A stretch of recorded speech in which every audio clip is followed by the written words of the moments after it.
দেখেন দেখেন কামটা করছে কি, আমি কি বাজারের মধ্যে চলে যাচ্ছি নাকি বাজারের রাস্তার মধ্যে চলে যাচ্ছে? আমার মাথা কাজ করতেছে না, কি একটা অবস্থা কি বলবো।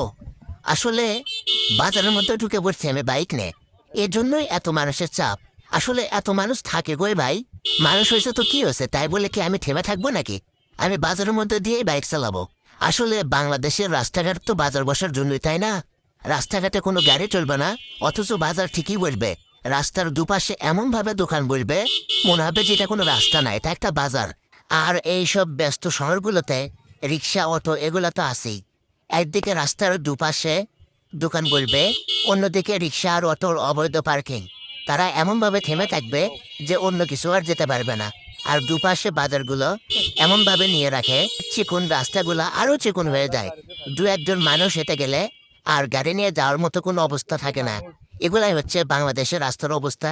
আর এত পরিমাণে মানুষ, জনসংখ্যা বৃদ্ধি, যেটা বলার মতো না। আপনি বাইরে বেরোলে শুধু মানুষ আর মানুষ।